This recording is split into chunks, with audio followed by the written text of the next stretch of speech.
Buat kalian yang baru gabung, kalau kalian pengen tahu Asak Production itu apa sih, kalian bisa scroll ke bawah.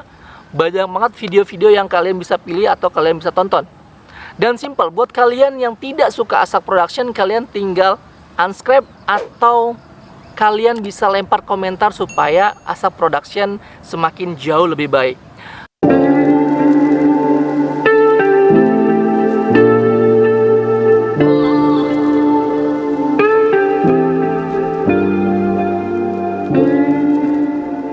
Halo friend, assalamualaikum warahmatullahi wabarakatuh. Balik lagi di Asak Production bersama saya Arel Muhammad. Dan hari ini saya lagi ada di tengah-tengah masa kecil saya, yang menurut saya bahagia dengan masa kecil saya. Saya bisa bermain bola, saya bisa main hujan-hujanan, saya juga bisa berenang di empang yang ada lumpurnya, kotor segala macam. Tapi hari ini bukan itu yang akan kita bahas. Di sini kita akan coba membedah kenapa sih kita gagal, atau kita boleh gagal tapi anak kita jangan sampai gagal. Oke friend, jadi hal yang pertama yang kita bahas adalah kenapa kita merasa gagal, dan kalau bisa gagal itu hanya di kita, jangan kepada anak kita. Ternyata mungkin kalian tanpa kalian sadari, kalian merasa hebat, merasa bangga, tapi ujung-ujungnya kok gue gagal ya. Beberapa hari yang lalu saya sempat diskusi dengan salah satu mentor saya. Sampai hari ini dia itu ngajarin saya bagaimana menjadi manusia yang berguna, manusia yang haus akan belajar. Mungkin saya tidak bisa menyebutkan namanya, yaitu Pak Fahri Firdaus Alba. Dia itu saya anggap sebagai mentor saya, plus dia itu sebagai mungkin orang yang berpengaruh dalam hidup saya. Ya, yang pertama beliau mengatakan adalah kenapa sih kita tuh gagal, padahal kita punya potensi. Bener ya? Kalau kita flashback ke belakang, mungkin kalian tanpa sadari ya, satu kelas di antar kalian dari SD, mungkin SMP, SMA, kuliah gitu kan, ada anak yang menonjol banget, dia tuh pintar, rapotnya bagus, aktif juga. Tapi ketika sudah beranjak dewasa dan ketika baru ketemu lagi, ternyata yang sukses tuh bukan yang pandai, malah yang sukses itu yang berani ngambil keputusan, atau dia punya knowledge yang mungkin secara tidak langsung itu mempengaruhi kenapa dia sukses. Nah, hari ini kita akan bahas itu. Jadi menurut mentor saya, jadi ternyata sukses itu harus diiringi dengan 3 ilmu ini. Oke, pantangin terus. Pokoknya 3 ilmu ini bisa mempengaruhi kehidupan kalian. Termasuk saya pun lagi mencoba belajar melengkapi ilmu 3 poin ilmu ini, yang 3 poin ilmu ini yang mungkin bisa kita sama-sama terapkan. Yang pertama, mentor saya mengatakan adalah kalian harus belajar tentang ilmu hitung-hitungan. Ya, bisa dikatakan ilmu matematika. Nah, kenapa ilmu matematika? Kalau kalian pusing dengan angka, saya juga sama. Tapi ternyata ilmu matematika itu berguna di saat kita melakukan sesuatunya yang ada di dunia. Nah, dia bilang gini, segala sesuatu yang ada di dunia itu harus terukur dengan apa? Dengan angka. Contoh yang sangat real, saya dengan kalian, kalau dibilang jauh itu jauh banget. Tapi kalau kita bicara jauh atau dekat, kalau kita bisa hitung dengan angka, mungkin jarak saya dengan kalian atau jarak saya dengan kamera itu nggak lebih dari 1 meter. Kalau kita hitung dengan angka, jelas ya. Jadi saya dengan kalian itu kalau bilang jauh ya jauh, kalian di mana, saya di mana. Tapi kalau misalkan kita hitung-hitungan dengan angka, kita hitung dengan angka yang jelas, saya dengan kalian, anggaplah kamera saya dengan saya itu tidak kurang lebih dari 1 meter. Nah, itu ilmu yang jelas, ilmu angka. Ya, jadi yang pertama ternyata ilmu yang mempengaruhi hidup kita adalah, atau kesuksesan kita adalah ilmu angka, yang dimana segala sesuatunya harus terukur. Bahkan di dunia pekerjaan pun, kalau kalian pernah dengar yang namanya KPI, Key Performance Indicator, yaitu di mana karyawan itu secara KPI harus diukur, ya kan?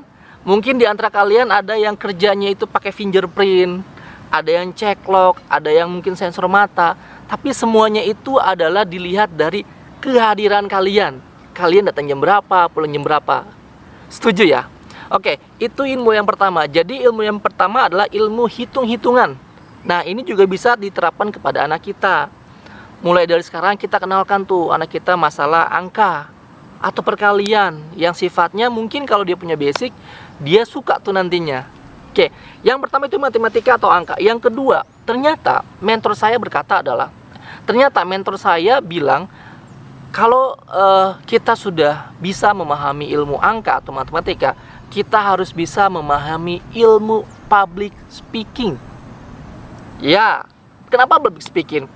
Ternyata gini, riset mengatakan di hampir seluruh dunia, bahkan anak band, sekaligus dia misalkan motivator terkenal, itu punya rasa nervous yang menurut saya sih, ya kadang saya juga nervous ketika saya harus ngomong di depan ribuan orang, ngomong di depan kamera yang notabene di jalan umum, itu saya juga masih nervous. Dan itu manusiawi.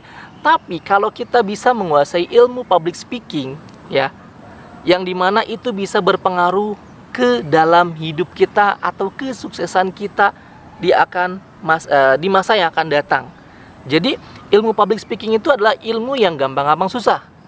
Contoh real aja. Mungkin kalian masih ingat kalau kalian pernah ngobrol di lingkungan teman-teman kalian, entah di kampus, di pekerjaan, ya kan? Kalau ada temen yang bawel banget, dia ngoceh, komentar ini itu, tapi ketika yaudah lu aja deh yang ngomong depan umum, atau yaudah lu aja yang ngomong, kita diwakili oleh dia gitu kan, pasti dia akan bilang enggak ah, lu aja. Nah, itu ternyata mempengaruhi ke dalam kesuksesan kita. Ya, jadi ilmu public speaking itu adalah ilmu yang gampang-gampang susah. Yaitu yang seperti saya katakan adalah riset mengatakan hampir rata-rata orang takut akan bicara di depan umum. Ya, jadi mulai sekarang kalian harus belajar. Kalau ada kesempatan kalian kasih sambutan, kalian juga harus misalkan ngomong di depan cermin. Itu adalah satu cara supaya kita bisa menguasai ilmu public speaking. Sekarang juga kan banyak ya YouTube tips trik cara ngomong depan umum, bahkan ada beberapa buku yang kalian bisa belajar di situ. Ya. Jadi yang pertama ilmu matematika, yang kedua ilmu public speaking. Jadi kedua ilmu itu kalau kita bisa terapkan dalam kehidupan kita, insya Allah kita itu karirnya akan naik terus. Ini ilmu yang terakhir nih. Ilmu yang terakhir mentor saya mengatakan adalah ini ilmu pelengkap. Kalau ibarat makanan tuh ibarat lontong, ya ini bungkusnya gitu loh. Iya, jadi ilmu yang terakhir ini adalah ilmu tentang sales and marketing. Saya yakin sih kalian harus setuju. Karena apa? Mungkin tanpa kalian sadari, kenapa sih kita itu stuck seperti gini-gini aja gitu kan. Oke lah kalian pinter, oke lah kalian ganteng, oke lah kalian cantik, oke lah kalian manusia sempurna. Tapi kalau kalian tidak punya ilmu ini, yaitu ilmu menjual, tidak akan jadi apa-apa hidup kita, friend. Kebayang ya, lu jago matematika, lu jago ilmu public speaking, tapi lu nggak bisa menjual diri lu sendiri. Lu tidak bisa mengemas diri lu sendiri. Ya, saya sendiri pun lagi belajar ketiga ilmu ini. Ternyata ketika saya flashback ke belakang, oh ya, ternyata gue, ya namanya manusia ya, banyak banget kekurangannya, jauh dari kata sempurna. Tapi kalau kita mau belajar, insya Allah balance ya antara ketidaktahuan dan pengetahuan. Jadi itu teman-teman. Jadi mulai hari ini coba deh kalian lihat diri kalian sendiri. Kalau misalkan masih ada kekurangannya, yuk kita belajar lagi, yuk kita sama-sama tambah lagi ilmunya. Yang pasti kalau yang tadi 3 poin tersebut adalah matematika, public speaking, sales and marketing. Nah, kalau kalian mungkin merasa terlambat, kalian terapkan di dalam diri kalian, ya menurut saya sih nggak ada kata terlambat ya, friend. Tapi kalaupun kalian mau mengaplikasikannya kepada anak kalian, monggo. Kalian bisa aplikasikan 3 ilmu tersebut. Insya Allah ketika anak kita beranjak dewasa, dia sudah bisa bisa survive, bisa menjual dirinya sendiri, bahkan dia bisa mengkonsepkan dirinya sendiri dengan ya ilmu angka, ilmu public speaking, dan ilmu sales marketing. Ya friend, mudah-mudahan sharing saya hari ini bisa membuka wawasan kita. Ternyata kita tidak tidak bisa menyalahkan diri kita sendiri, tapi yang mesti kita salahkan adalah kenapa kita nggak mau belajar, kenapa kita nggak mau cari tahu. Ya, mudah-mudahan video ini bermanfaat. Sehat selalu, ditunggu video berikutnya.